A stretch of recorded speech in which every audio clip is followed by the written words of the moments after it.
Hi friends, welcome to killer channel. Friends, ఎవరైనా మా ఛానల్ని సబ్స్క్రైబ్ చేసుకోకపోతే సబ్స్క్రైబ్ చేసుకోండి. ఎవరైనా మీ డాగ్స్ కానీ మీ పెట్స్ కానీ అమ్మాలకు కూడా మా ఛానల్ త్రూ మా ఛానల్ వాట్సాప్ నెంబర్కి మెసేజ్ పెట్టండి. ఫ్రెండ్స్, ఇవాళ మీకోసం top quality golden retriever female adult dog తీసుకురావడం జరిగింది. ఇది హైదరాబాద్ దగ్గర అతాపూర్లో అవైలబిలిటీలో ఉంది.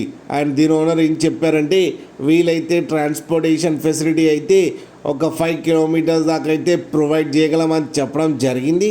అండ్ ఈ అడల్ట్ డాగ్కి వ్యాక్సినేషన్స్ అండ్ డీవార్మింగ్ అన్నీ అప్ టు డేట్ ఉన్నాయని చెప్పారు ఫ్రెండ్స్. అండ్ ఇది వెరీ ఫ్రెండ్లీ డాగ్ అని చెప్పడం జరిగింది. అండ్ దీని ఏజ్ వచ్చేసరికి 18 months అని చెప్పారు. And fresh adult dog 3 times hit skip చేశారంట. అండ్ ఈ ఫీమేల్ అడల్ట్ డాగ్కి వచ్చి 16,500 రూపీస్ అయితే డిమాండ్ చేస్తున్నారు. అండ్ రేట్లో స్లైట్గా నెగోషియబుల్ ఉందని కూడా చెప్పడం జరిగింది ఫ్రెండ్స్ మీరు చూడొచ్చు డాగ్ ఎంత యాక్టివ్గా ఎంత హెల్తీగా ఉందో కింద వీడియోలో. మీకు ఎవరికైనా నచ్చితే టైటిల్లో కాంటాక్ట్ నెంబర్ ఇస్తాను, కాంటాక్ట్ అవ్వండి, మాట్లాడి తీసుకోండి ఫ్రెండ్స్. అలాగే ఒక్కసారి డీల్ సెట్ అయిన తర్వాత అన్ని డీటెయిల్స్ బాగా చెక్ చేసిన తర్వాతనే మనీ పంపాలని కోరుకుంటున్నాం ఫ్రెండ్స్. అలాగే మా ఛానల్ని సబ్స్క్రైబ్ చేయడం మాత్రం మర్చిపోకండి ఫ్రెండ్స్.